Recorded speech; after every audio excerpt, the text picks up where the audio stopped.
ఐతరేయ ఉపనిషత్తు మననం చేసుకుంటున్నాం. ఇందులో 3 అధ్యాయాలు.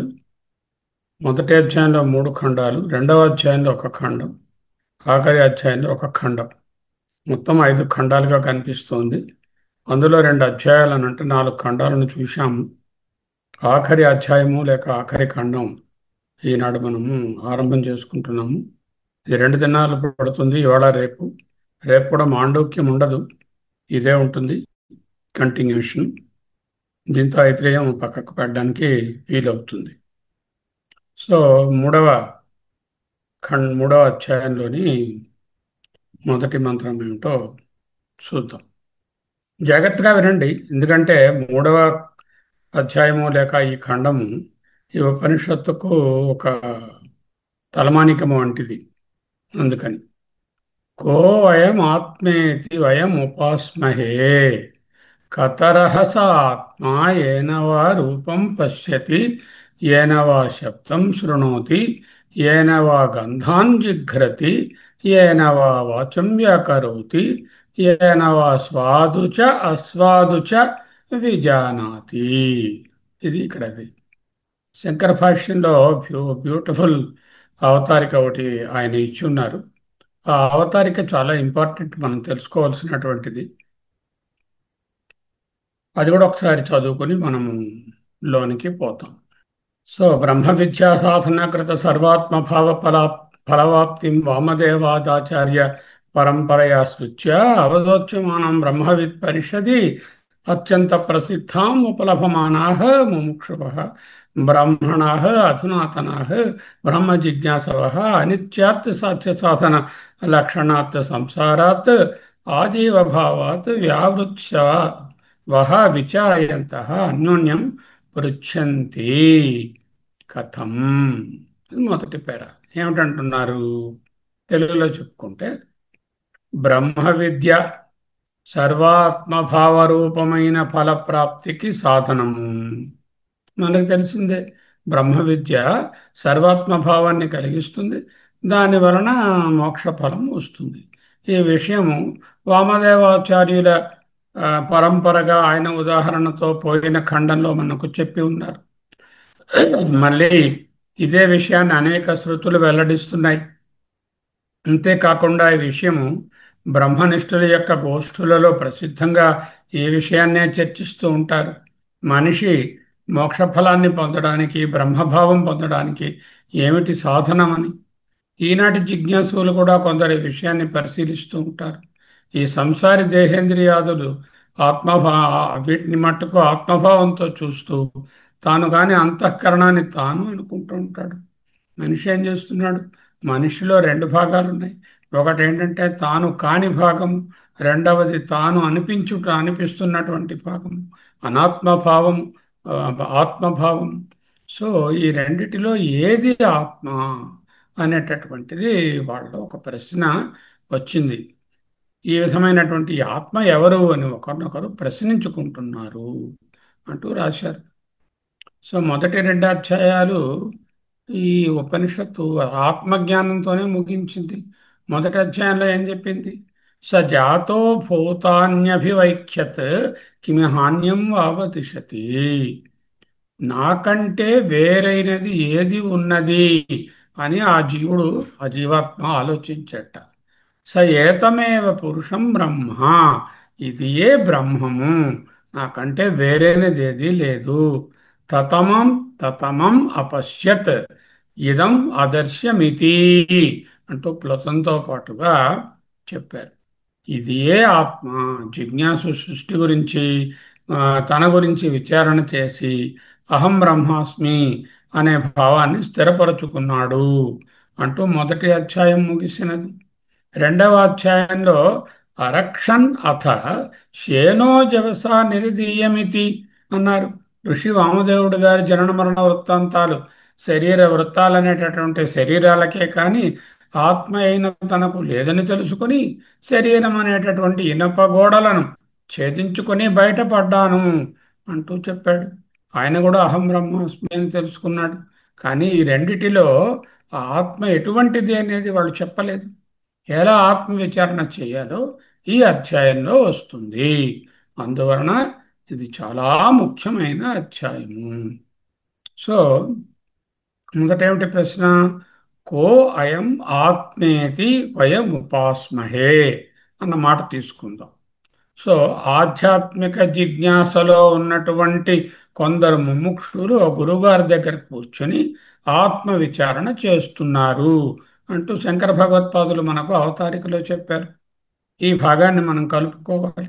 ఈ కింది ప్రశ్నను అడిగారు. ఏమిటని అడిగారు? కో అయం ఆత్మేతి వయం ఉపాస్మహే. అంటే ఇక్కడ ఆత్మ అంటే సచ్చిదానంద ఆత్మ కాదు. నేను నేను నేను అంటున్నాను కదా. చూడండి, మనం ఏ విషయం మాట్లాడాలన్నా నేను అంటూ మొదలు పెడతాం.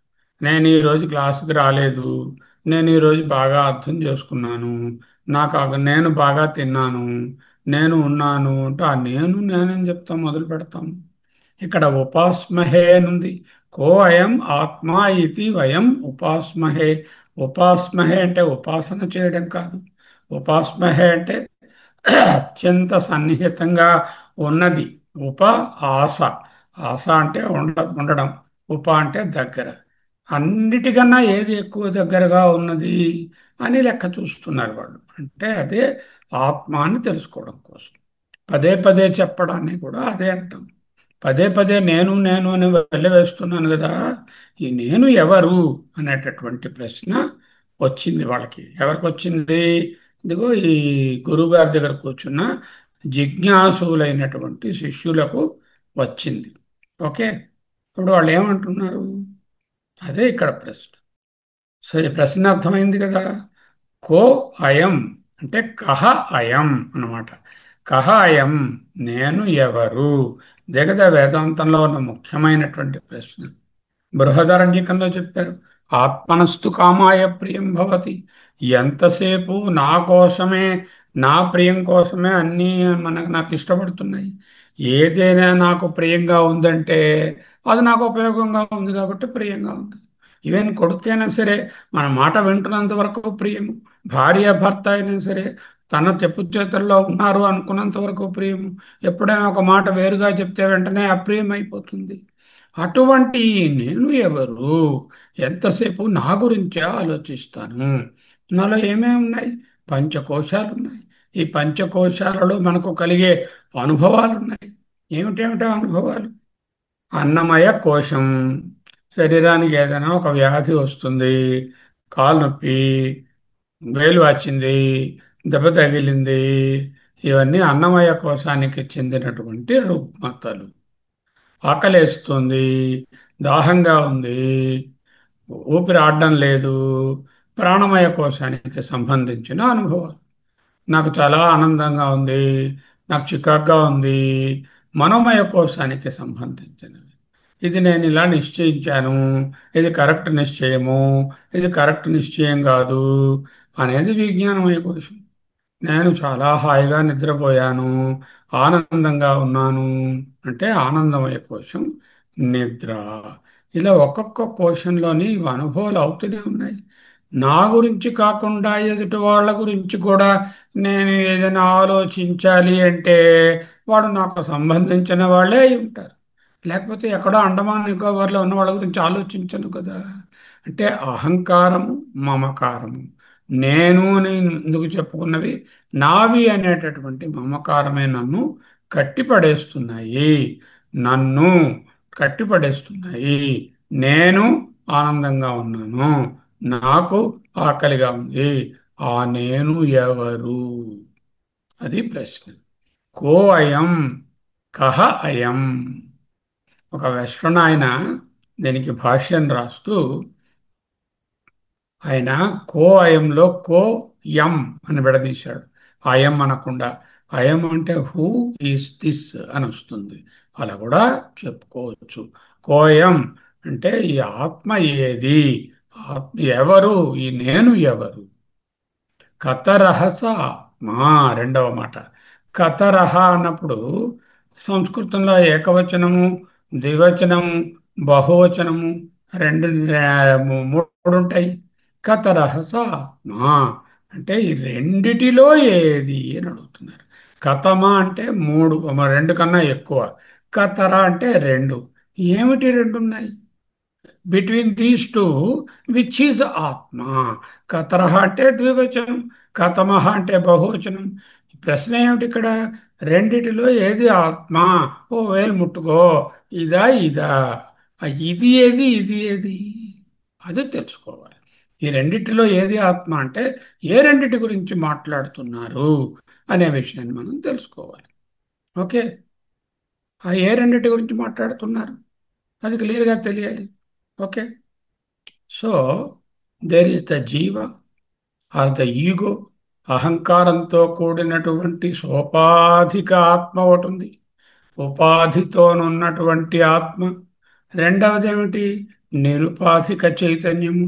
నాలో రెండు అంశాలు ఉన్నాయి. ఒకటి స్వపాధికము, రెండవది నిరుపాధికము. ఉపాధితో కూడి ఉన్నటువంటి భాగము స్వపాధికము. ఉపాధిలో ఉంటున్నప్పటికీ ఉపాధితో ఏ అనుబంధము సంబంధము లేకుండా, లిప్తం కాకుండా ఉన్నటువంటి ఒక భాగం ఉన్నది. దానిని నిరుపాధిక చైతన్యం అంటున్నాము. ఇక్కడ ప్రశ్న ఏమిటి? Who is this one? కోయం. Student is asking who is, what exactly is the Atman or the self between the two? One is the swapadhika, the other is the nirupadhika. నాకు క్లియర్గా తెలుస్తున్నాయి. శరీరం తెలుస్తోంది, ఇంద్రియాలు తెలుస్తున్నాయి, మనస్సు తెలుస్తోంది, ప్రాణం తాలూకు ఆకలి దప్పులు తెలుస్తున్నాయి, ఆలోచనలు తెలుస్తున్నాయి, విజ్ఞానం తెలుస్తుంది. ఈ తెలుస్తున్నది నేనా, లేక ఫలానా అని తెలియకుండా ఉన్నటువంటి నిరుపాధికమైనది నేనా? ఇది ప్రశ్న. మనమందరం ఏమనుకుంటాము? ఏదైతే తెలుస్తున్నదో అదే నేను అనుకుంటున్నాం. నన్ను ఎవరైనా అడిగారు అనుకోండి, ఎవరు నువ్వు అంటే నా పేరు, ఊరు, అడ్రస్, ఊరు రెసిడెన్స్, ఆధార్ కార్డు చెప్పేస్తాను. So student is asking what is or who exactly is this Atman or the self between the two? What are the two? One is called as ఉపాధిక అంశము, రెండవది నిరుపాధిక అంశము. అది. సో ఇక్కడ ఉపాస్మహే అన్నారు. ఉపాస్మహే అంటే ఉపాసన అని అర్థం. ఉపాసన ఏం కాదు ఇది, ఉపాసన చేసే విషయం కాదు కదా. ఆన్సర్ ఏంటంటే teacher explains the self about which you are now enquiring is the reality upon which the subdued silence meditates upon, and complete detachment from the world of objects. So here upasana or worship is not what we generally understand by the term upasana, because our concept of worship is only that we have gathered from the ritual. నీకు worship అన్నారు అనుకోండి, ఉపాసన అంటే worship, ఆరాధన. ఆరాధన అంటే మీరు చెప్పండి, ఆరాధన అంటే ఏమిటని అడిగాను అనుకోండి, ఏం చెప్తారు? అగరబత్తులు, ఊదొత్తి, కర్పూరం, అగిపెట్టి, నైవేద్యం, గంధం, ఇవి మీ జ్ఞాపకం వస్తాయి వెంటనే. So, because what is happening is the ritual has spoiled the mind to such an extent that when we say worship, always it is about the physical sakara, all the paraphernalia we are doing. So now, beautiful passage, our Chinmayananda writes here. It is worth reading those lines. Upasana or worship is not we generally understand by the term worship, because our conception of worship is only that which we have gathered from the ritualistic temples and some similar things which have been witnessing all along the various houses of God. ఎక్కడైతే దేవుడికి ఒక దేవాలయము, ఒక ఇల్లు, ఒక మందిరమో కల్పిస్తాము, అక్కడ పూజలు పురస్కారాలు రకరకంగా ఉంటాయి. Today religion all over the world has reached such లో డెప్త్స్ ఆఫ్ డికెడెన్స్. అంత కిందకి జారిపోయింది రిలీజియన్ లేక ఆరాధన అనేది. That worship has lost its original meaning. It has become synonymous with some kind of soul killing, character ruining, impotency breeding beggary in front of the God. Worship అంటే ఏమిటండి? ఆత్మ తాలూకా ఆత్మతత్వాన్ని చంపేసుకున్నాం. నాకేమీ ఇండివిడ్యువల్ స్ట్రెంగ్త్ ధైర్యము లేదు. నేను ఎందుకు పనికిరాను అని దేవా నన్ను రక్షించు అంటూ అడుక్కుంటున్న వాడి స్థితిలో మనం పడేసుకున్నాం. ఈ పూజలు పునస్కారాలు అన్నీ కూడా kind of soul killing, character ruining, impotency breeding, beggary at the feet of the rupa or the temple or the idol. It is not this ugly sense that this word of upasana is used by Aitreya Rishi in this scripture. చాలనా? అంతకన్నా ఎంత క్లియర్గా రాస్తారు. By constant and faithful contemplation of the sacred truth we from our lower nature raise ourselves to a perfect identification with the theme of the higher contemplation, which is called worship in the native sense of the term upasana. Thus, when the Aitreya teacher replied, it is the self that they worship and nothing other than that. It only means that their attempt at withdrawing themselves from the false is by constantly meditating upon the real self. Okay? So which among these two కతరహస ఆత్మ? ఏమిటి ప్రశ్న అక్కడ అడుగుతున్నారు వాళ్ళు. మొట్టమొదట ఏమన్నారు? కో అయం ఆత్మ, ఆత్మ ఇది, ఈ ఆత్మ ఏది? వయం మేము ఉపాస్మహే, ఉపాస్మహే అంటే తెలుసుకోవాలని కోరుకుంటున్నాం. అంటే ముముక్షత్వం కలిగి ఆత్మభావాన్ని తెలుసుకుందాం అనుకున్న వాళ్ళు ఉపాస్మహే అంటే విద్మహే, తెలుసుకుందామని కోరుకుంటున్నామని అర్థము. ఉపాసన వర్షిప్ అనేటటువంటి బాగా దిగజారిపోయినటువంటి పూజలలోకి నెట్టుకోవద్దు. అది ఇక్కడ విషయం కాదు. ఉపనిషత్తు దానికి అక్కరలేదు. అది ఏ పూజ పుస్తకాలు చదువుకుంటే చాలు. కతరహస ఆత్మ, ఈ రెండిటిలో ఏది ఆత్మ? రెండు ఏమిటి? ఒకటి సోపాధిక, ఉపాధితో కలిగిన కూడినటువంటి ఈ చిదాభాస ఏదైతే ఉందో అది ఒకటి. రెండవది ఏమిటి?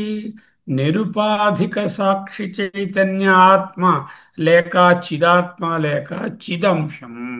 చిదాభాస, చిద్రూపము. నేను చిద్రూపమా చిదాభాసయా? ఇది వాడి ప్రశ్న. Clearly understand, the upasana here is not a very mundane and a very low level of throwing flowers and showing light and lamp and agarbatti. Here upasana is understanding to elevate oneself from this mortal body ideation into the higher levels of the atma. That is the upasana. ఆ విశేషాన్ని తెలుసుకోవడమే ఉపాసన. కతరహస ఆత్మ, ఈ రెండిటిలో ఏది ఆత్మ? రెండు ఏమిటి ఉన్నాయి? ఇదిగో ఇప్పుడే చెప్పాను. సోపాధికంగా శరీర ఇంద్రియ మనోబుద్ధి అహంకారాలుగా పంచకోశాలుగా రకరకాల అనుభవాలను పొందుతున్నటువంటి ఒక అంశం, సోపాధిక అంశము. అదా నిజమైనటువంటి ఆత్మ? లేక నిరుపాధిక చిత్ పార్ట్ అయినటువంటిదా? రెండవదా అంటూ అడుగుతున్నారు. ఇక్కడ కొన్ని పుస్తకాల్లో మీకు రాస్తారు, మీద నుంచి ప్రవేశించినటువంటి పరబ్రహ్మమా, పాదాల్లోంచి ప్రవేశించినటువంటి ప్రాణమా? Nothing like that. There is no మీద నుంచి ప్రవేశం అండ్ కింద నుంచి ప్రవేశం. Just for description say they say that the meaning is the Hiranyagarbha బ్రహ్మ లేక సూత్రాత్మ లేక ప్రాణము అనేది సోపాధిక చైతన్యం లేక సవిశేష జ్ఞానము. రెండవది నిర్విశేష జ్ఞానము. అది ఈ విధంగా ఈ రెండు తత్వాలు కనబడుతున్నాయి మన దగ్గర. ఏమిటా రెండు తత్వాలు? చిద్రూపాత్మగా ఉన్న పరమాత్మ సాక్షి చైతన్యంగా ఉన్నాడు, చిదాభాస రూపంగా ఉన్న హిరణ్య గర్భుడు. ఆ హిరణ్య గర్భుడు లేక ఈశ్వరుడు కారణ శరీరిగా ఉండి సూక్ష్మమైనటువంటి మనస్సుగా హిరణ్య గర్భుడుగా స్థూల శరీరంగా విరాట్టుగా ఉన్నాడు. అదా? లేకపోతే ఆ చిద్రూపమైనటువంటి ఆత్మయా? రెండిటిలో ఏది నిజమైనది? దేనిని మనము ఉపాస్మహే, దేనిని మనము తెలుసుకోవాలనుకుంటున్నాము? అది అర్థం. అసలు ఆత్మ ఏది? బింబ చైతన్య రూప ఆత్మయ, ప్రతిబింబ చైతన్య రూప ఆత్మయ. బింబ చైతన్య రూపం అంటే చిద్రూప ఆత్మ, సాక్షి చైతన్యం. ప్రతిబింబ చైతన్య రూప ఆత్మ అంటే కారణ శరీరము, ఈశ్వరుడు, హిరణ్యగర్భుడు, చిదాభాస లేక చిదాభాసగా కనిపిస్తున్న సోపాధిక ఆత్మ. సోపాధికము, నిరుపాధికము, చైతన్యము, చేతన, చిదాభ చిద్రూపము, చిదాభాష, బింబ చైతన్యము, ప్రతిబింబ చైతన్యము. ఇన్ని పదాలు చెప్పాను, మళ్ళీ అడిగినప్పుడు చెప్పగలిగి ఉండాలి. ఓకే. దాని గురించి ఈ శిష్యులు కొంతమంది చేరి విచారణను మొదలుపెట్టారు. అలా ఉపనిషత్తు రాయలేదు, కానీ మనం ఆ కథను చెప్పుకోవాలి. శంకర భగవత్పాదులు కూడా చెప్పారు. తరచూ ఏదైనా నువ్వు ఎవరు అనేసరికల్లా ఏదో కంటితో చూశారు ఏం చెప్తారు? ఎవరు చూశారంటే నా కన్ను చూసిందండి నేను ఎవరైనా చెప్తారా? నేను చూశాను, నేను తిన్నాను, నేను విన్నాను, నేను స్పృశించాను, నేను నడిచాను, నేను పుచ్చుకున్నాను అంటే కానీ నా చెయ్యి పుచ్చుకుందండి, నా కాలు నడిచిందండి, నా చెవి విన్నదండి అని ఒక్కరు అని. అంటే we directly identify ourselves with the indriyas and the sthula body itself. కతరహ ఆత్మ అంటే ఒక్కొక్కటి అడుగు తెలుసుకుంటున్నా. ఏనవా పశ్యతి అని ఉంది మంత్రంలో. రూపం అని కలుపుకోవాలి. ఏనవా రూపం పశ్యతి. రూపాలను చూసే కన్ను ఆత్మ. గురుగారు ఇలా అడ్డంగా తలూపారు. కాదు. వీడు అడుగుతున్నారు ఆయన్ని, గురువు గారిని. అయ్యా మేము అన్ని చూస్తున్నాం కదా, ఈ కంటితో చూసేటటువంటి ఈ కన్ను ఉందే, అదా ఆత్మ? అరే సార్ నవ్వు నవ్వి నో. ఏనవా శృణోతి అని ఉంది రెండవ మాట. శృణోతి అంటే శబ్దం, శృణోతి అని తెచ్చుకోండి. శబ్దాన్ని వినే చెవి ఆత్మయా గురువు గారు? అవే కాదురా నాన్న. ఏనవా గంధాన్ జిఘ్రతి. వాసన చూసే ముక్కు ఆత్మ కాదురా బాబు. ఏనవా వాచం వ్యాకరోతి. మాట్లాడే వాక్కు ఆత్మ కాదురా తండ్రి. ఏనవా స్వాదుచ అస్వాదుచ విజానాతి. మంచి చెడు రుచులను, మంచి రుచిని కొంచెం చేదు రుచిని కూడా తెలుసుకునేటటువంటి నాలుక ఆత్మ కాదు. సాధారణంగా మనం నేను తిన్నాను, నేను విన్నాను, నేను చూస్తున్నాను, నేను నడిచాను అంటూ ఆ ఇంద్రియాలతో మామేకం అయిపోతున్నాం. మరి ఉపనిషత్తు పాపం మనకి 19 అంగాలు ఉన్నాయి. ఎన్ని చెప్పింది పాపం? పశ్యతి, శృణోతి, జిఘ్రతి, వ్యాకరోతి, స్వాదు విచానాతి అంటే 5 చెప్పింది పాపం. అయితే మనకు ఉన్నవి ఎన్ని ఉన్నాయి? 19 ఉన్నాయి. ఏమిటి? 5 జ్ఞానేంద్రియాలు, 5 కర్మేంద్రియాలు, 5 ప్రాణాలు, 4 అంతఃకరణాలు. 5, 5, 5, 15, 4 అంతఃకరణాలు, మనోబుద్ధి అహంకార చిత్తాలు కలుపుకుంటే 19. అన్నీ ఇవ్వలేదు, ఇవ్వక్కర్లేదు, అన్నీ కలుపుకొని చదువుకో. ఉపలక్షణం. అవి కూడా ఇలాగే ప్రశ్నించుకుని గురువుగారిని అడిగితే కాదు అన్నారు. ఈ ఇంద్రియాలు ఆత్మ కాదు. ఎందుకు? ఎందుకు ఇంద్రియాలు కాదు? తేషాం కారణత్వాత్. అవి ఉపకరణములు కనుక. నేను చేత్తో పని పని చేయడానికి ఒక పట్టకారు పట్టుకున్నాను. పట్టకారు నేనేమిటి? కళ్ళజోడు పెట్టుకున్నాను చూడడానికి. కళ్ళజోడు నేనేమిటి? కాదు కదా. అలాగే నేను కంటితో చూస్తున్నాను, కన్ను ఒక ఉపకరణం. అప్పుడు కన్ను నేను కాదు కదా, చెవులు కాదు కదా. ఎలాగైతే ఒక్కొక్క ఇన్స్ట్రుమెంటు, పటకారు, కళ్ళజోడు, పెన్ను వాడుతూ మనం కాదో, మనం వాడుకునే పరికరాలు, అలాగే ఇంద్రియాలు కూడా మనం వాడుకునే పరికరాలే కానీ మనము కాదు. ఇంద్రియాలు ప్రమాణాలు. ఇంద్రియం ద్వారా విషయం తెలుస్తోంది, విషయం వినికిడి తెలుస్తోంది, విషయం నోటికి తెలుస్తోంది. ప్రమాణం ఎప్పుడు కూడా భ్రమ అవ్వలేదు. వాడే పరికరము నేనెప్పుడు కాలేను. పరికరము. పరికరమే, వాడే పరికరము నేను కాదు. అంటే అన్ని రకాల 19 ఇంద్రియాలు నేను కాదు అని తెలిసిపోయింది మొదటి మంత్రం. రెండవ మంత్రంలోకి వచ్చేసరికల్లా ఏదేతత్ హృదయం మనశ్చైతత్ అని ఉంది. రెండవ మంత్రం ఏమిటో పూర్తిగా చూద్దాం ఒకసారి. కన్ను చూస్తోంది, త్వక్ స్పృశిస్తోంది, రకరకాల అనుభవాలు రకరకాల ఇంద్రియాలతో కలుగుతున్నాయి. ఇవన్నీ కరణములు. ఈ కరణములని నేనా? ఈ వస్తువులు చూస్తున్నవి, వింటున్నది, ఇవన్నీ ఇదేనా నేను తెలుసుకోదగినది? ఇదేనా నేను ఉపాసించవలసినది? ఇక్కడ ఉపాసన అంటే మనం రెగ్యులర్గా చెప్పుకునే చాందోగ్యంలో చెప్పుకునే ఉపాసనలు కావు. తెలుసుకోవడం అనేటటువంటిది ఆరాధన, పూజ అంతకంటే కాదు.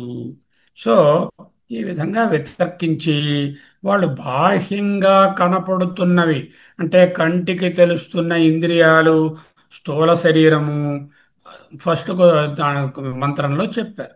అంటే స్థూల శరీరాలు, ఇంద్రియాలు కనపడుతున్నాయి కదా, అంటే వెష్టిలోనే ఉన్నాయి, కానీ బయటకు కనబడుతున్నవి చెప్తున్నారు. ఉపనిషత్ ఆరంభంలో ఏం చెప్పింది? ఆత్మావా ఇదమేక ఏవ అగ్ర ఆసీత్. ఆత్మయే ఒక్కటే మొట్టమొదట ఉన్నది అని చెప్పింది. అంటే అదేం ఆత్మ? సచ్చిదానంద ఆత్మ. అదే నిర్గుణ నిరాకార ఆత్మ. బ్రహ్మం చెప్పలేదే, ఆత్మ అన్నారే. ఆత్మే బ్రహ్మం, బ్రహ్మమే ఆత్మ. రెండవది ఏమిటి? మళ్ళీ ఈయనేమో ప్రవేశించారు లోపల, ఈ చేతనగా ఏర్పడి రకరకాలైనటువంటి అనుభవాలను పొందుతున్నాడు అంటూ ఈ చేతన లేక ప్రతిబింబ చైతన్యము ఇంకొకటి ఉన్నది. ఒకడు సోపాధికుడు, ఇంకొకడు నిరుపాధికుడు. నిరుపాధిక నిర్గుణతత్వమా నేను? సోపాధిక సగుణతత్వమా నేను? గుణాలతో ఉన్న, ఉపాధితో ఉన్న తత్వమా, గుణాలకు అతీతంగా ఉన్న నిర్గుణతత్వమా అనేటటువంటి ప్రశ్న. అహం ప్రత్యేకగోచరమే కదా, సంశయించడం ఎందుకు అని అనిపిస్తుంది. కానీ మనందరం కూడా సోపాధిక గుణోపేతమైనటువంటి దానినే నేనుగా నేర్చుకున్నాము, నేర్పిస్తున్నాము, అనుభవిస్తున్నాము, అలాగే భావించి మూఢులుగా ఉంటున్నాము. తెలుసుకోవలసినది, నీవు సోపాధిక సగుణ భాగము కాదు, నిరుపాధిక చైతన్యము. ప్రతిబింబ చైతన్యం కాదు, బింబ చైతన్యము. చేతన కాదు, చైతన్యము. చిదాభాస కాదు, చిద్రూపము అని తెలుసుకోవాలి. యదేతద్ హృదయం మనశ్చైతత్ అన్న మొదటి మాట. తర్వాత సంజ్ఞానం, ఆజ్ఞానం, విజ్ఞానం, ప్రజ్ఞానం, మేధ, ధృతి, మతి, మనీష, జ్యోతి, స్మృతి, సంకల్ప, క్రతు, అసుహు అంటూ మంత్రంలో చాలా విషయాలు చెప్పారు. అంటే మొదటి మంత్రంలో ఏమైంది? ఇంద్రియాలు, శరీరం. ఎవర్రా నువ్వు? ఇదిగో ఇంద్రియాలు, శరీరం. పుట్టిన దగ్గర నుంచి చచ్చే వరకు ఇదే కాన్సెప్ట్. దీంట్లోనే జీవితం వెళ్ళపించి మళ్ళీ పురుగులు పుట్టినట్టుగా పుట్టి చస్తున్నాం. వీటికి అనేక రకములైనటువంటివి కల్పించుకొని ఏదో పూజలని, ఇవన్నీ కర్మలని మొదలుపెట్టి చేసి వాటిలో తప్పులు చేసి దుష్ఫలితాలు పొంది, ఏదో కొంచెం పుణ్యం చేసి సత్ఫలితాలు పొంది అవిద్య, కామ, కర్మ, ఫల, వాసన, ఉపభోగ శరీరాలను పొందుతూ తిరుగుతున్నాం. మరి దీంట్లోంచి బయటకు రావడానికి ఏమిటి మార్గం? ఏతేతద్ హృదయం. ఈ హృదయం లేక మనస్సు అనేది ఇది ఆత్మయా అని వాళ్ళకు ఒక అనుమానం వచ్చింది. ఇంకా తర్వాత ఇంకా ఏం అడిగారు? ఆ మనస్సుతో పాటుగా కొన్ని అంతరింద్రియాలను కూడా చెప్తున్నారు. సంజ్ఞానం, ఆజ్ఞానం, విజ్ఞానం, ప్రజ్ఞానం, మేధ, దృష్టి, ధృతి, మతి, మనీష, జ్యోతి, స్మృతి, సంకల్ప, క్రతు, అసు, కామ, వశ ఇది సర్వాణ్యైవ ఏతాని ప్రజ్ఞానస్య నామధేయాని భవంతి అంటోంది శృతి. ప్రజ్ఞానం కొత్త మాట పట్టుకొచ్చింది. అదే ఈ శృతిలో నేర్చుకోవలసినటువంటిది. అదే తద్ హృదయం.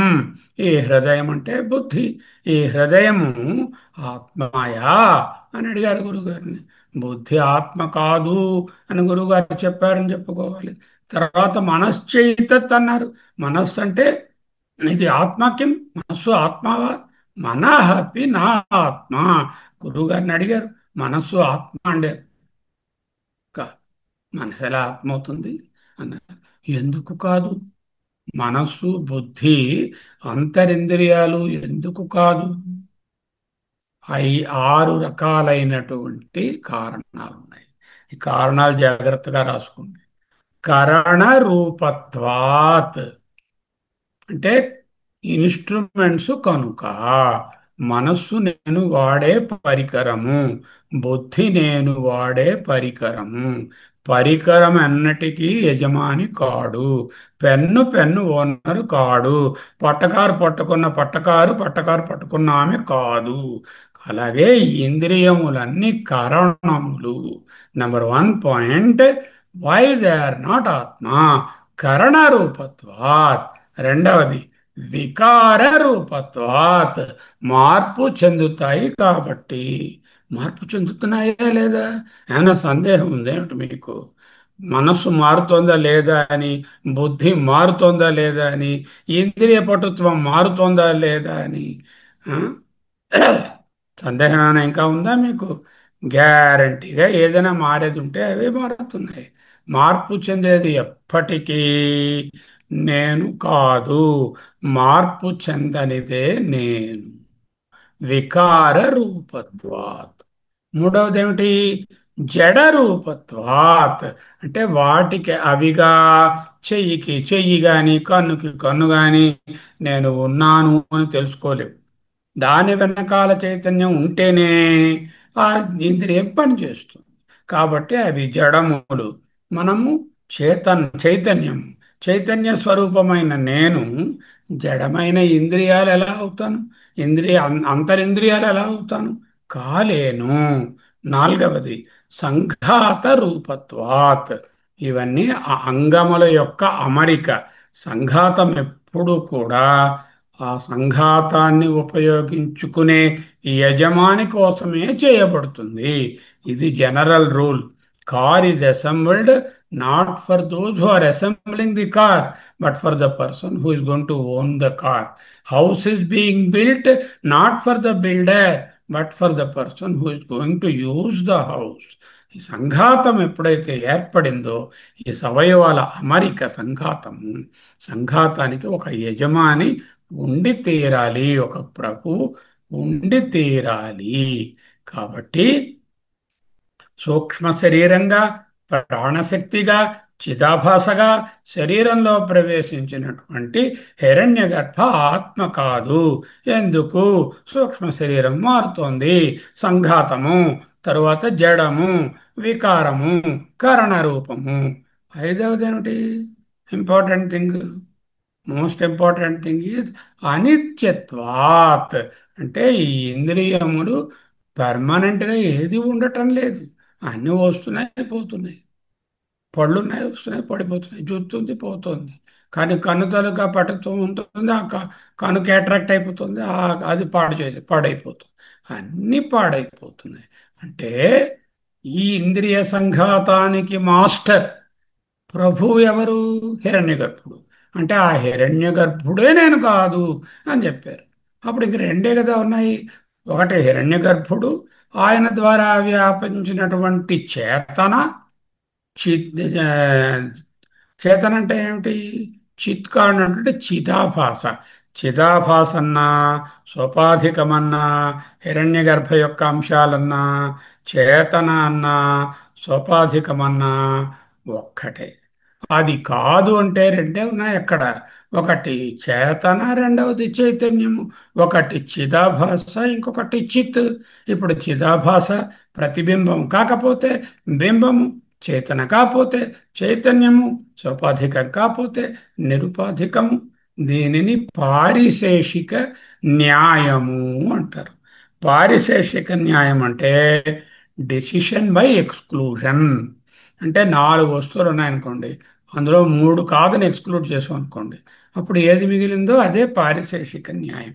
అంటే వస్తువులలో ఉన్న మల్టిపుల్గా ఉన్న వాటిలో కన్ను కాదు, ముక్కు కాదు, చెవి కాదు, నాలుగు కాదు, 19 కాదు, వీటన్నిటికీ ప్రభు అనిపించుకుంటున్నటువంటి ఆ హిరణ్యగర్భ ఈశ్వరుడు కూడా నేను కాదు అని కొట్టివేస్తే ఏదైతే మిగులుతుందో తదేకో అవశిష్ట శివ కేవలోహం. అదే శుద్ధ చైతన్యం, నిర్గుణ చైతన్యం, నిరుపాధిక ఆత్మ. చైతన్యం చేతన కాదు, బింబం ప్రతిబింబం కాదు, నిరుపాధికం సోపాధికం కాదు. అదే ఆత్మ. శుద్ధ చైతన్యమేవ ఆత్మా ఇది నిశ్చితవంత అన్నారు భగవత్పాదులు. అంటే శుద్ధ చైతన్యమే ఆత్మ. ఈ రిఫ్లెక్షన్స్, ప్రతిబింబాలు, చిదాభాసలు, సోపాధికాలు, మార్పు చెందేవి, సంఘాతాలు, అనిత్యాలు, ఏవైతే కార్యాలో నేను కాదు అని తెలుసుకున్నారు ఎవరు? ఆ శిష్యులు. ఎలా తెలుసుకోవాలి? నేను నేను ఏది కానిదో నేను ఎలా తెలుసుకుంటాను? ఎదురుగుండా ఒక వస్తువు ఉంటే పట్టుకుంటాను. నేను కాని వస్తువు కాబట్టి తెలిసిపోతుంది. వాటన్నిటినీ తెలిసేసుకున్నాం. అంటే వస్తువుగా చూడగలిగినది నేను కాకుండా, నాకంటే అతీతంగా, బాహ్యంగా, వ్యతిరేకంగా ఉన్నది ఏదైనా ఉంటే పట్టేసుకున్నాం. అవన్నీ ఇంద్రియాలు పట్టేసుకుంటున్నాయి, మనసు పట్టేసుకుంటుంది. అవన్నిటినీ నా ఇతి, నా ఇతి, నేతి నేతి అని కొట్టేశాం. ఇంద్రియాలు నేను కాదు, శరీరం నేను కాదు, అంత 19 రకాలుగా చెప్పారు. అవన్నీ నేను కాదు, మనసు కాదు, బుద్ధి కాదు, ఏవి కాదు. అన్నీ కారణములు. కారణత్వాత్. సరే, మనసు కాదని ఎలా తెలిసింది? జాగ్రత్త అవస్థలో వాడాను, స్వప్నావస్థలో వాడాను, సుషుప్తావస్థలో వాడలేదు. అంటే మూడు అవస్థల్లో ఎన్నింటిగా మనసు లేదు, ఇంద్రియాలు అలాగే లేవు, బుద్ధి పరిస్థితి అంతే. డీప్ స్లీప్లో ఉన్నప్పుడు నేనే డెసిషన్ తీసుకోలేను. అంటే కరణములు కొంతసేపు నా దగ్గర ఉంటున్నాయి, కొంతసేపు నా నుంచి దూరంగా పోతున్నాయి. అంచేత ఆగమాపాయిలు కరణములు. కాబట్టి ఇవి ఏవి కూడా నేను కాదు. ఇలా అన్నీ నేతి నేతి అని కొట్టివేస్తూ వస్తే మిగిలేది ఏమిటి? శూన్యం. కాదు. శూన్యవాదులు ఏంటంటారు?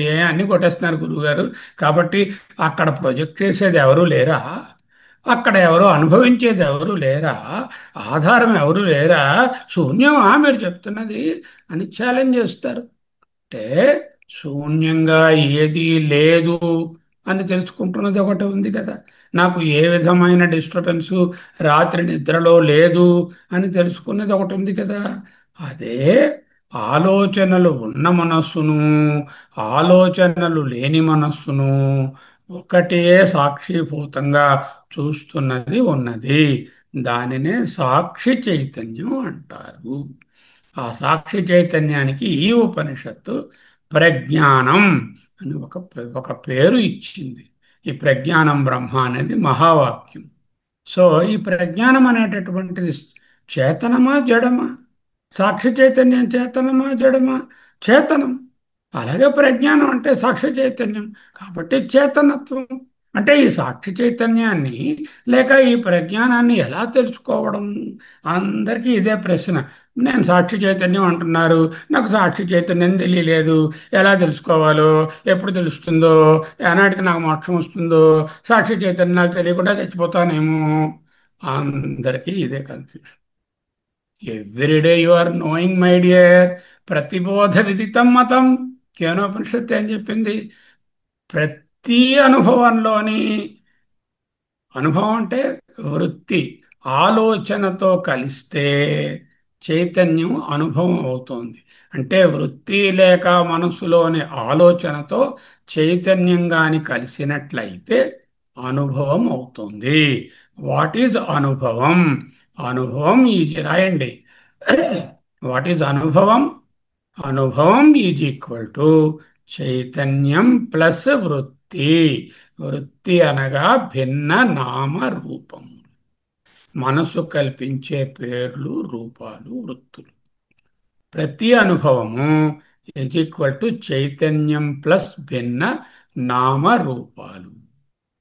దుఃఖ వృత్తి అంటే దుఃఖం అనేటటువంటి మనసులో ఉన్న అనుభవము అనుభవిస్తున్నాను. ఎలాగా? చైతన్యం ఉంటేనే అనుభవిస్తున్నాను. సుఖవృత్తి, ఆ వృత్తి కూడా మళ్ళీ చైతన్యంలోనే ఆ అనుభవం కలుగుతుంది. అంటే అందువల్ల ఏంటవుతున్నాయి?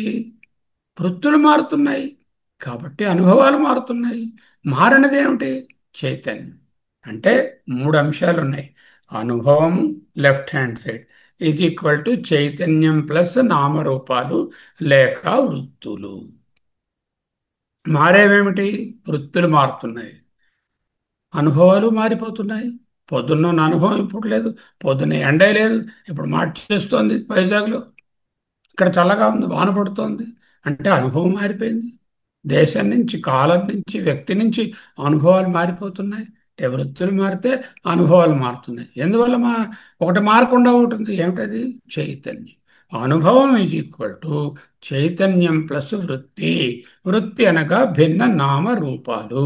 భిన్న నామ రూపాలను ప్రక్కన పెడితే, అనుభవంలోంచి మైనస్ చేసేస్తే, అంటే నామరూపాలను అనుభవంలో నుంచి తీసేస్తే, అంటే అనుభవం ఈజ్ ఈక్వల్ టు చైతన్యం ప్లస్ భిన్న నామరూపాలు అని వ్రాసుకొని ఈ భిన్న నామరూపాలను ఎడం పక్కకు పట్టుకుపోతే, అనుభవంలోంచి నామరూపాలను కొట్టేస్తే మిగిలినది చైతన్యమే.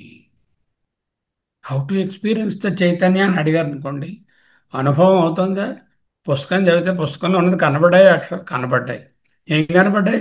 అక్కడ శంకర భగవత్ప అవేమిటి? నామం రూపం. ఈ నామరూపాలను నీ అనుభవంలోంచి తీసేస్తే దేని వల్ల వచ్చిందో అది మిగులుతుంది. అదే చైతన్యం. అదే ప్రతిబోధ విదితం మతం. ప్రతి వృత్తి వెనకాల ఉండేటటువంటి అంశము చైతన్యమే. ప్రతి ఆలోచన కూడా చైతన్యం వేసుకునే డ్రస్సులు. ఆ చైతన్యం ఓ రోజు ఈ కలర్ షర్ట్ వేసుకుంటుంది, ఇంకో రోజు వైట్ వేసుకుంటుంది, ఇంకో రోజు రెడ్ వేసుకుంటుంది. బట్ ఈ దుస్తులను కొంచెం దాటి చూడగలిగితే, ఈ రంగులను దాటి ఉన్నది చైతన్యమే.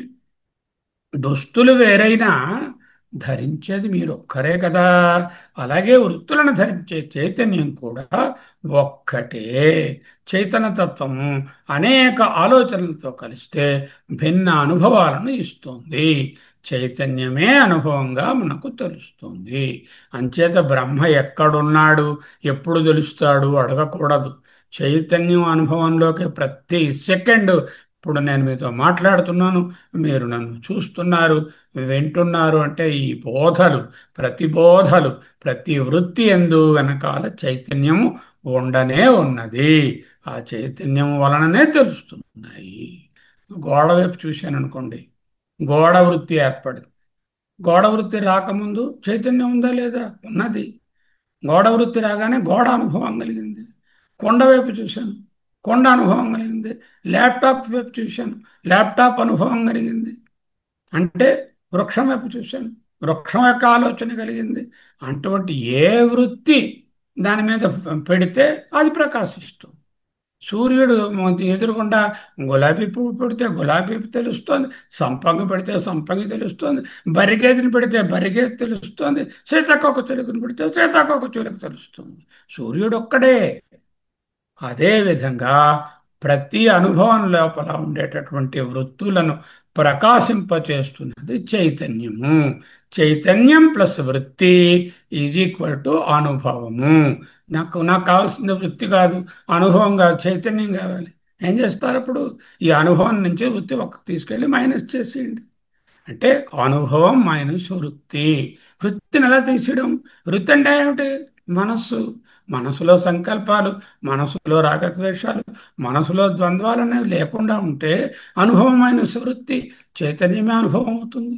చైతన్యం ఈజ్వల్ టు అనుభవం అయిపోతుంది. ఎందుకు వృత్తి జీరో అయిపోతుంది?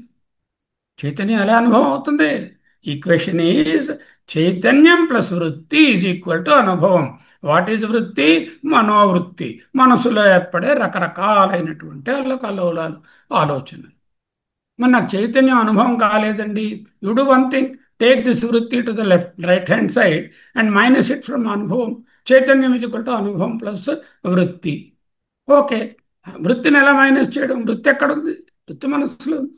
ఆ మనసును కోయటం చేయి, దాన్ని నియంత్రించుకో, దానిలో రాగద్వేషాలు ద్వంద్వాలు లేకుండా చేసుకో. అప్పుడు వృత్తులు జీరో అయిపోతాయి. అనుభవం మైనస్ జీరో ఈక్వల్ టు అనుభవం, చైతన్యం ఈక్వల్ టు అనుభవం, అదే చైతన్య అనుభవం. అనుభవంలోంచి వృత్తిని తీసేస్తే మిగిలేది చైతన్యం ఒక్కటే.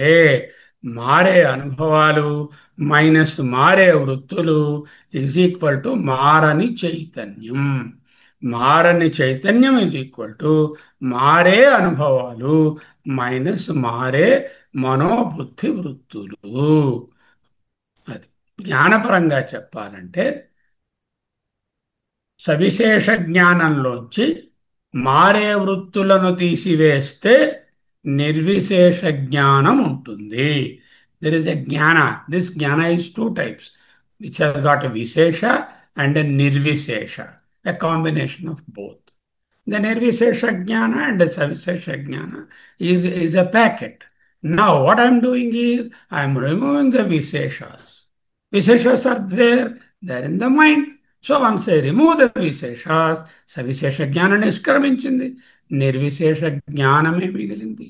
ఆ నిర్విశేష జ్ఞానమే ఎరుక, రమణ మహర్షి గారి ఎరుక. అదే చైతన్యం, అదే ఆత్మ, అదే చిత్తు, అదే బింబం, అదే నిరుపాధికం, అదే నిర్గుణం, అదే నిర్విశేష చైతన్యం. సవిశేష ఎరుకని జ్ఞానం అంటున్నాం. అంటే సవిశేష జ్ఞానం. నిర్విశేష ఎరుకను ప్రజ్ఞానం అంటున్నారు ఈ ఉపనిషత్తులో. ప్రజ్ఞానం అనగా నిర్విశేష జ్ఞానము లేక ప్రజ్ఞానము. సవిశేష జ్ఞానం మారుతూ ఉంటుంది, నిర్విశేష జ్ఞానం మారదు. సముద్రం దగ్గరికి వెళ్ళారు, అలలు వచ్చాయి, నొరగొచ్చింది, బబుల్స్ వచ్చాయి. ఇవన్నీ మారేవి. మారనిది ఏమిటి వీటిలో? అగో నీరు. ఆభరణాలు 8 రకాల ఆభరణాలు చూపించాడు మీకు షాప్లోకి వెళ్తే. ఆభరణాల్లో భిన్నత్వం ఉంది. వృత్తులు వేరువేరుగా ఉన్నాయి, నామరూపాలు వేరుగా ఉన్నాయి. వాటిని పక్కకు తీస్తే మారని బంగారమే అక్కడ ఉంది, చేంజ్లెస్ బంగారం. అలాగే మారే సవిశేష జ్ఞానంలోంచి మారే వృత్తులను తీసేస్తే మారని నిర్విశేష జ్ఞానమే ఉంటుంది. నిర్విశేష జ్ఞానం అనుభవించడం ఎలా? వేరే అనుభవం అక్కరలేదు. నిర్విశేష జ్ఞానంలోంచి వృత్తులను మారే సవిశేష జ్ఞానాన్ని పీకి పారేస్తే ఏది మిగిలిందో అదే చైతన్యం. అందువల్ల సవిశేష జ్ఞానాన్ని తెలుసుకొని ఆ సవిశేష జ్ఞానంలో సారం లేదని, అవి అవి కరణముల ద్వారా వస్తున్నాయని, అదేమో మారిపోతుందని, ఆగమ అపాయి అని, కార్యమని తెలిసి వాటిని ప్రక్కన పెట్టడమే నిర్విశేష జ్ఞానాన్ని అనుభవించడం. ఇది చూపించాను. ఏం కనిపిస్తోందండి కర్మ గారు? చేయి చేయి కనిపిస్తోందా? చేయి కనిపిస్తోందా లేదా? కనిపిస్తుందండి. కనిపిస్తోంది. చేయి కనిపించాలంటే ఏమిటి ఉండాలి? చైతన్యం. చైతన్యం, నేను చూడగలిగే శక్తి ఉండాలి నాకు. మీ దగ్గర చూడగలిగే ఇంద్రియం ఉండాలి, ఆ ఇంద్రియం ఉండాలి. వెనకాల శక్తి ఉండాలి, అంటే ఆ వెనకాల చైతన్యం ఉండాలి. అవి సరిపోతాయా? ఇంకేదైనా కావాలా? అదిగో లైట్ వెలుగుతుంది ఎదురుగా, అది ఉంది, లేకపోతే లేకపోతే కనిపిస్తుంది. చీకట్లో చేయి చూపించాను అనుకోండి, కనిపించదు. కనపడదు. అంటే ఏంటన్నాడు, ముందు చేతిని చూడడం నేర్చుకోవాలి. కనిపిస్తుంది అన్ని, కుక్క, పిల్లి, ఏనుగు, బల్ల, తమ్ముడు, చెల్లెలు, అక్క, అమ్మ కనిపిస్తున్నారు, చేతిని చూసినట్టుగా కనిపిస్తున్నారు. ఈ అవును. చేతి వీళ్ళు కనపడడానికి కారణం ఏమిటి? వాళ్ళ మీద వెలుగు పడుతుంది కాబట్టి కనిపిస్తున్నారు. వెలుగు పడకపోతే నా చెల్లెలైనా నేను పోల్చుకోలేను, మా నా కుక్క పిల్లనే నేను పోల్చుకోలేను చీకట్లోని. చేత అవును. కాంతి పడాలి. అంటే కుక్క లేకపోతే కాంతి ఉందా లేదా? ఉన్నది.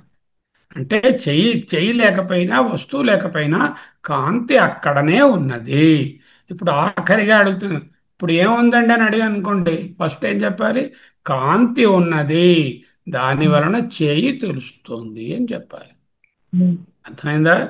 ఏ అర్థమైంది. విధంగా ఇలా చేయి కాంతి అని చెప్పుకుంటున్నారో అలాగే మనసులో ఒక అనుభవం కలిగింది. దేని వలన కలిగింది? కాంతి వలన. ఏ కాంతి? అదిగో నిర్విశేష చైతన్యం అనే కాంతి. అంటే ఏమిటి ఎందువల్ల నువ్వు మనసులో అనుభవాన్ని పొందావు? వస్తువు వస్తువు ఉంటే సరిపోతుందా? ప్రకాశం అక్కర్లేదా? అవునవును, ప్రకాశం ఉండాలి. ఏమిటా ప్రకాశం? నిర్విశేష చైతన్యం. నిర్విశేష చైతన్యం తెలుసుకోవడానికి ఎక్కడికి వెళ్ళక్కర్లేదు, వెతకక్కర్లేదు, అక్కడే ఉంది. కానీ మనం ఏం చేస్తాం? ఇలా చూపించిన వెంటనే ఏమిటంటే చూపించాను చెయ్యి అంటారు. తెలియదు. ఒక్కరు చెప్పరు కాంతి అని, ఒక్కరు చెప్పరు, ఒక్కరు తెలియదు. చెప్పరు. నాకు బాగా ఆకలేసింది. ఎలా తెలిసింది? చైతన్యం చెప్పింది మీకు. ఆకలేసిందని తెలిసింది అంటే చైతన్యం వల్లనే తెలిసింది. ఆయన ఎంతో బాగా చెప్తారండి ఈ పాఠం. ఎలా చెప్తారు? చైతన్యం ఉంటేనే చెప్తారు. ఆయన ఎంతో బాగా పాఠం చెప్తున్నారనే వృత్తి జ్ఞానంలో, సవిశేష జ్ఞానంలో అంతర్లీనంగా మీరు గుర్తించకుండానే నిర్విశేష చైతన్యం ఉంది. ఆ నిర్విశేష చైతన్యం గుర్తించండి అని చెప్తున్నారు. ఇప్పుడు మంత్రంలోకి వద్దాం. యదేతత్ హృదయం మనశ్చైతత్ అని ఉంది. అంటే ఈ హృదయము లేక బుద్ధి చైతన్యమా? కాదు. మనశ్చేతత్ ఇది నిరుపాధిక నిర్విశేష నిర్గుణ సాక్షి చైతన్యమా? కాదు. గురుగారు చెప్పేశారు. ఇంకా కొన్ని కొన్ని చెప్పారు. సంజ్ఞానం అంటే, సంజ్ఞానం అంటే మినిమం నాలెడ్జ్. ఏ ప్రాణికైనా అది ఉన్నది అని తెలుస్తుందా? దాన్ని సంజ్ఞానం అంటున్నారు. సంజ్ఞానం అంటే ఉనికి, తను ఉన్నాను అని తెలియడం అంతే, అంతకన్నా మరేం తెలియట్లేదు. ఉన్నాను అని తెలిసేదాన్ని సంజ్ఞానం అంతే. రెండోది ఆజ్ఞానం.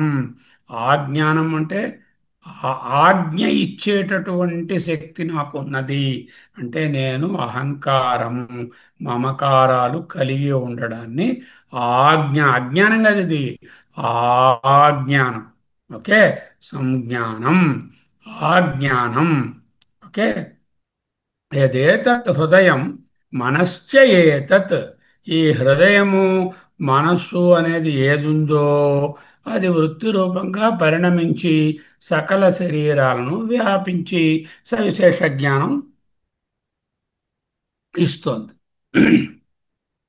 అటువంటి సవిశేష జ్ఞానం, వస్తు జ్ఞానం ఏదుందో దాన్ని సంజ్ఞానం అంటే, వస్తువు యొక్క ఉనికి తెలియడానినే సవిశేష జ్ఞానము, వస్తు జ్ఞానము, వృత్తి జ్ఞానము అంటాం కదా, దానిని సంజ్ఞానం. ఆ జ్ఞానం ఆజ్ఞప్తి అంటే నేనే ఈ ఇంటికి యజమానిని, నేనే యజమానురాలిని, అన్నీ నా చెప్పు చేతలలోనే ఉన్నాయి, మిరజాలగలడా అనేటటువంటి భావం. అదే ఒక ఈశ్వర భావం. లిమిటెడ్ సెన్స్లో అహంకారం, ఈగో, దానినే ఆజ్ఞానం. విజ్ఞానం అంటే ఏంటనమాట? ఇది దానికంటే వేరు, దానికంటే ఇది గొప్పది, దేనికంటే అది విలువైనది, దేనికంటే అది చిన్నది, దీనికంటే అది పెద్దది అంటూ విడదీసి చెప్పేటటువంటి physics, chemistry, medicine, computer, mathematics అంటామే, వాటన్నిటినీ ఇక్కడ విజ్ఞానం అంటున్నారు. ఇంకొక చోట విజ్ఞానం, జ్ఞానం వేరే చెప్పుకున్నాం, అది అలా ఉంచండి. ఇక్కడ వరకు ఆజ్ఞానం, విజ్ఞానం, సంజ్ఞానం. తర్వాత ఏమిటుంది? ప్రజ్ఞానం అంటే ప్రజ్ఞప్తి. అంటే ఇది ప్రజ్ఞానం బ్రహ్మ, అది ఆ ప్రజ్ఞానం కాదు ఇక్కడ. ప్రజ్ఞానం అంటే ప్రతిభాజ్ఞానం, అంటే సమయస్ఫూర్తి. ఆయన చాలా ప్రజ్ఞావంతుడండి అంటారేంటి? ఆ సమయానికి కరెక్ట్గా ఏది ఆలోచించాలో, ఏ డెసిషన్ తీసుకోవాలో ఇన్స్టంటేనియస్గా ఆ డెసిషన్ తీసుకునే ఉండేదాన్ని ఆయన ప్రతిభ లేక ప్రతిభాజ్ఞానం, ప్రజ్ఞానం. ఎన్ని మాటలు వచ్చాయి? సంజ్ఞానం, వస్తు జ్ఞానం, వృత్తి జ్ఞానం, సవిశేష జ్ఞానం. ఆ జ్ఞానం ఈగో, ఈషిత్వం, నేనే ప్రభువును, క్లెయిమింగ్ ఓనర్షిప్, క్లాస్పులో వచ్చింది కదా, అది ఆ జ్ఞానం. విజ్ఞానం లౌకికమైనటువంటి పదార్థ జ్ఞానం, ఫిజిక్స్ అవ్వచ్చు, కెమిస్ట్రీ అవ్వచ్చు, బాటనీ అవ్వచ్చు, జువాలజీ అవ్వచ్చు, medicine, computer, astrology, astronomy, social science, whatever you call, that is all the worldly knowledge is called vijnana here in this context. Then ప్రజ్ఞానం ప్రతిభాజ్ఞానం లేక ప్రజ్ఞప్తి, సమయస్ఫూర్తి. ప్రజ్ఞానం బ్రహ్మలో ప్రజ్ఞ ఇది ఇంకా కాదు. మేధ అంటే ధారణాశక్తి, అంటే ఏదైనా చూచినా విన్నా చదివినా మళ్ళీ వెంట వెంటనే తిరిగి చెప్పగలిగింది. కొందరికి చాలా ఎక్కువగా ఉంటుంది ధారణాశక్తి. ఇవన్నీ ఎందుకు చెప్తున్నారు? ఇది నిరుపాధిక చైతన్యం కాదని చెప్పడానికి.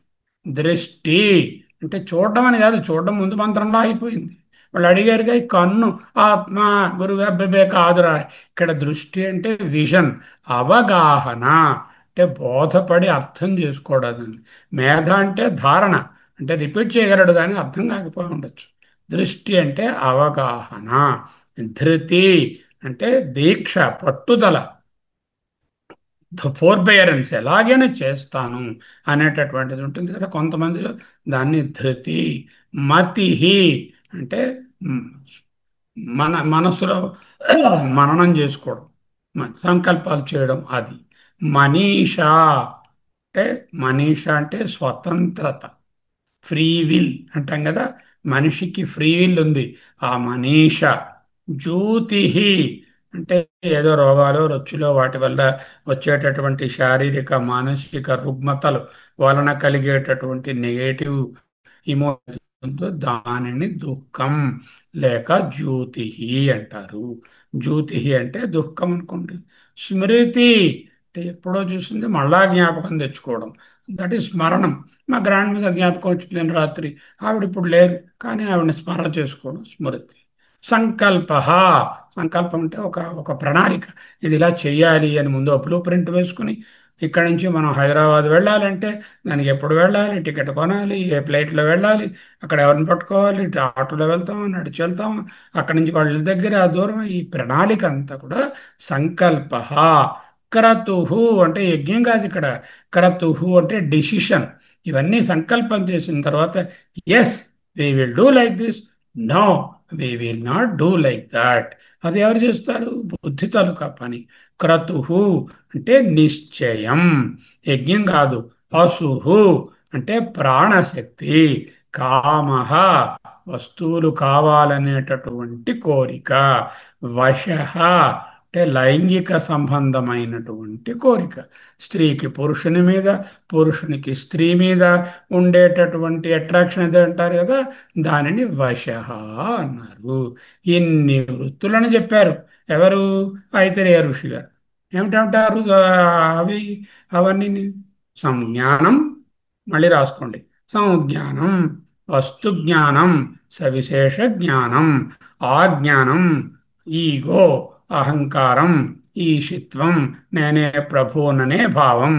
విజ్ఞానం లౌకికంగా ఉన్న వేరియస్ మెటీరియల్ సైన్సెస్ విజ్ఞానం. ప్రజ్ఞానం ప్రతిభాజ్ఞానం, సమయస్ఫూర్తి, ప్రజ్ఞప్తి, మేధ ability to retain, record and retain in the mind, ధారణ, మేధ. దృష్టి విజన్, అవగాహన, చదివిన దాన్ని పూర్తిగా అర్థం చేసుకుని ఇంకొకరికి బోధించే పటిమ ఏదైతే ఉందో దానినే అవగాహన. ధృతి అంటే పట్టుదల, దీక్ష. మతి మననం. మనీషా అంటే స్వతంత్రంగా ఆలోచించడం, ఫ్రీ విల్ అంటాం కదా అది. జ్యోతి అంటే శరీర మానసిక రుగ్మతల వలన కలిగినటువంటి ఒక నెగటివ్ ఇది శరీరంలో ఏర్పడుతుంది, దుఃఖం అంటాము, దానిని జ్యోతి. జ్యోతి స్మృతి జరిగిన దానిని మళ్ళీ మళ్ళీ స్మరణ చేసుకోవడం. సంకల్ప స్ట్రక్చర్డ్ ప్రణాళిక, బ్లూ ప్రింట్, ఇలా చేయాలి అని ఒక ప్రణాళిక వేసుకోవడం. క్రతుహు అంటే అలా చేయడానికి నిశ్చయం చేసుకోవడం. అసుహు అంటే ప్రాణశక్తి. ఇక్కడ క్రతుహు అంటే యజ్ఞం కాదు. కామహ అంటే ఏదైనా వస్తువు మీద, నాకు కారు కావాలి, నాకు ఇల్లు కావాలి, నాకు డబ్బు కావాలి, నాకు మంచి సూట్ కావాలి, నాకు పట్టు చీర కావాలి, నాకు బ్యాంగిల్స్ కావాలి, ఏదో ఒక కోరిక. కోరికలకు అంతే ఉంది, అన్ని కోరికలే.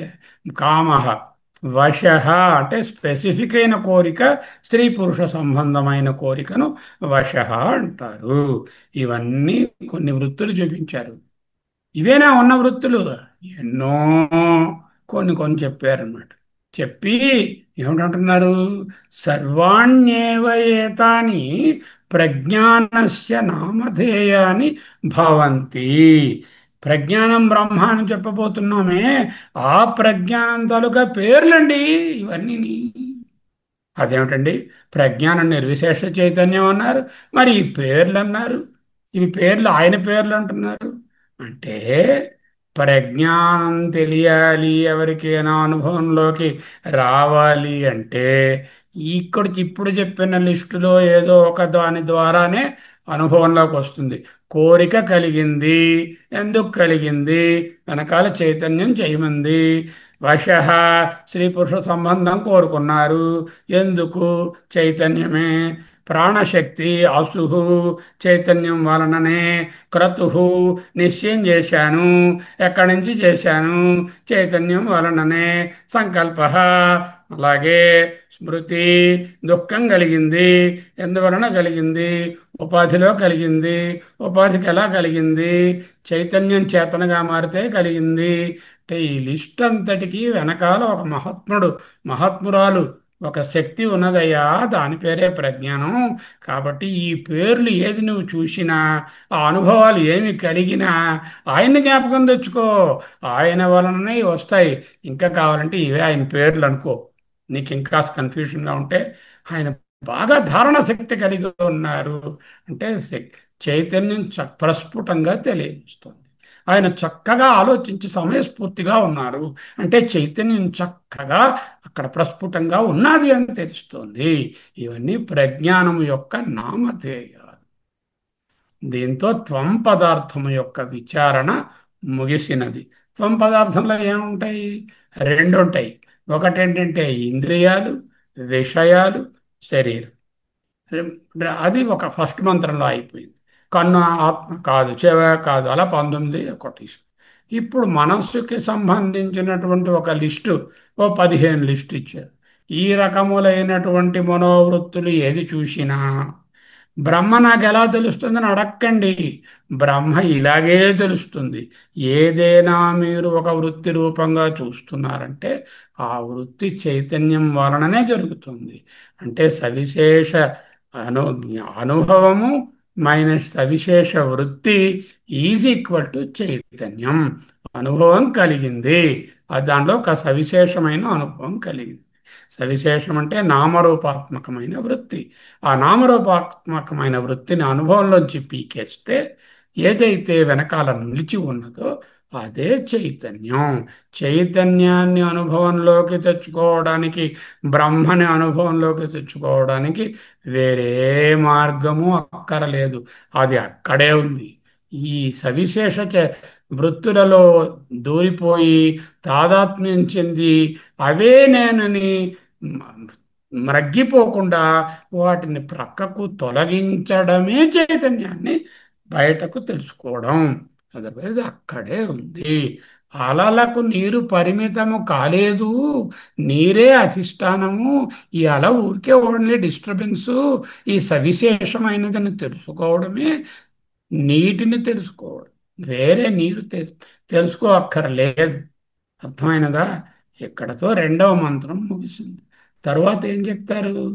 వీడి శరీరంలో ఉన్నటువంటి మనోవృత్తులు, బుద్ధివృత్తులు, బయట ఉన్న ఇంద్రియాలు, ఇవన్నీ కూడా చెప్పడం జరిగింది. ఇక పైనున్నవి బ్రహ్మగారు ఆత్మ, ఆత్మ, ప్రజాపతి ఆత్మ, ఇంద్రుడు గారు ఆత్మ, ఆ వాయువు ఆత్మ, జ్యోతిషాత్మ, ఇంకో ప్రాణుల ఆత్మ, ఇలా ఎన్నో వస్తాయి. అవన్నీ కాదురా నాన్న మళ్ళా చెప్తారు. అది మూడవ మంత్రం. సో 1, 2 మంత్రాలు అయ్యాయి. రేపు 3, 4 మంత్రాలను చేసుకుని అది హృదయము మనస్సు అనే భేదంతో అంతఃకరణంలో ఈ విధంగా ఏదైతే ఆ విరాట్ పురుషుని యొక్క చిచ్చక్తి, చిదాభాస కాదు చిచ్చక్తి ఇదవుతుందో అదే ప్రజ్ఞానము. శుద్ధ చైతన్యం అంటే మాలిన్యములు లేనిది, జ్ఞాన ఘనము అంటాం కదా. అటువంటి ప్రజ్ఞానానికి ఇవన్నీ పేర్లు అని రాశారు. These are all the names of the Parabrahma. Because of Parabrahma or the Chaitanya only, all these are occurring.